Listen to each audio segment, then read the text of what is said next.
With that, we bring in our panel. Ashley Davis, former White House official under George W. Bush. David Drucker, senior writer for The Dispatch. Phil Wegman, RealClear Politics White House correspondent. We'll also put up the picture of Kamala Harris's rally and go to it as it happens. Fair is fair.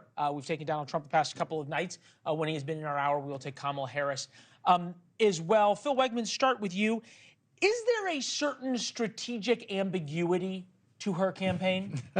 Absolutely. And why would she change anything? Because she's been able to not only make up the ground that Joe Biden lost, but pull ahead of Donald Trump in the national polling thus far. There's been a lot of criticism from Republicans that she's not doing interviews, and certainly my bias is towards more transparency and access. But thus far, what we've seen from the vice president is she is delivering a vibe, and that vibe is sort of unity. Thus far, it's working for her. And I think that the Oprah interview was the pinnacle of that. Yeah. And it was that. David Drucker, local Teamster in Wisconsin, up on stage. How, shall we say, narrow of a path, rhetorically, does Kamala Harris have to walk to keep all of the groups, from the Teamsters that she didn't get the endorsement of, but still needs the support of working class white men, through the more liberal intersectional groups, in order to win the presidency? Well, how much wiggle room does she have? Well, her base is giving her room to wiggle. And so she doesn't have to worry so much right now about her left flank. What she has to do is reach across the aisle, go toward independents and swing and persuadable voters. She does not have to look over her shoulder like Joe Biden did, and that's a huge difference and one of the reasons why she's in this race where he was not. Yeah, you think about the national polling, at least now. There's polls that have Kamala Harris over 50%, which is an enormous problem, Ashley.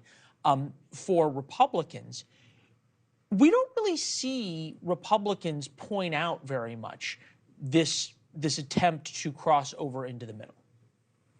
No, because I think what Trump thinks that he needs to do is get his voters to come out. However, I spent the last 2 weeks in Pennsylvania. I'm a Pennsylvania girl. I'm a Butler girl. I'm a Pittsburgh girl, and I've done Pennsylvania politics forever. And I have to say that when I was in Philadelphia last weekend, they said if she doesn't come out with real policies, we don't believe her. And that's actually a trust problem that she's going to have. So the fact that she's going back and forth about what she believes in, and for them, it was fracking and also guns, and it was actually other issues that she has to come out and say what she really believes in. And by the way, like, my big thing is like women and actually women that are not in the central part of the state, but actually that are part of the, more liberal part of the state. And they were like, listen, where is she on security?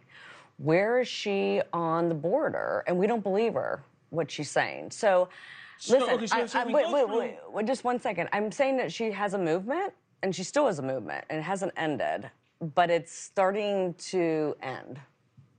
Well, and look, there's a question of timing. If they can run out the clock, if the Harris campaign can keep this up for 46 days, you run out the clock on needing to have more specifics. This is Peggy Noonan.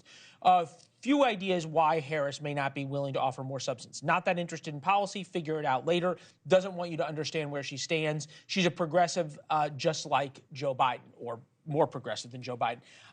She's not interested in policy. She was very interested in 2019, so we can throw that out. Figure it out later doesn't seem to fit. Doesn't want you to understand where she stands. Is